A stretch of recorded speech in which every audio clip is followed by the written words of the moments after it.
I don't know whether this is a right question to ask. നമുക്ക് financially ഒക്കെ നമ്മളൊരു independent മ്യൂസീഷ്യനും ഒരു ഇൻഡിപെൻഡൻറ്റ് ബാൻഡായിട്ട് നിൽക്കുന്ന സമയത്ത് how is a survival? So far വലിയ 2016 ശേഷം വലിയ കുഴപ്പമില്ല. പക്ഷെ ഷോസ് ചെയ്യുന്നുണ്ട്.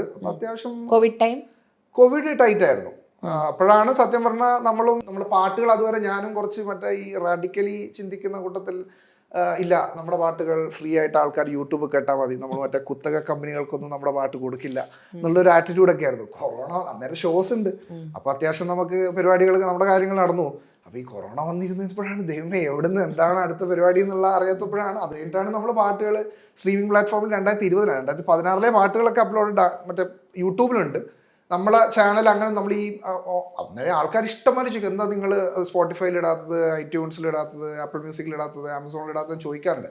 അപ്പം അന്നേരം നമ്മൾ ചിന്തിച്ചുകൊണ്ടിരുന്ന പിന്നെ അത് ജീവിതം പഠിപ്പിക്കുന്നു എന്നുള്ള രീതിയിൽ ആ പ്രോസസ്സൊക്കെ റാഡിക്കലിസമൊക്കെ മാറി.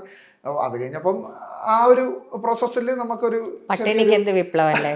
അപ്പം ആ ഒരു രീതിയിൽ നമ്മൾ പിന്നെ സ്ട്രീമിംഗിൽ നിന്ന് ഒരു വലിയ കുഴപ്പമില്ലാണ്ട് ഒരു സംഭവം അത് അങ്ങനെ വരുന്നു. അപ്പം അത്യാവശ്യം തട്ടിമുട്ടി നമ്മുടെ കാര്യങ്ങൾ നടന്നു പോകുന്നു, റെന്റ്, ഫുഡ് കാര്യങ്ങളിലൊക്കെ. അത് കഴിഞ്ഞ് പിന്നെ കൊറോണയൊക്കെ കഴിഞ്ഞ് ഷോസ് വന്നു കഴിയുമ്പോൾ പിന്നെ കുഴപ്പമില്ല. ഷോസ് ഉണ്ടെങ്കിൽ നമ്മൾ രാജാവാണ്, വലിയ കുഴപ്പമില്ല പോകുന്നു.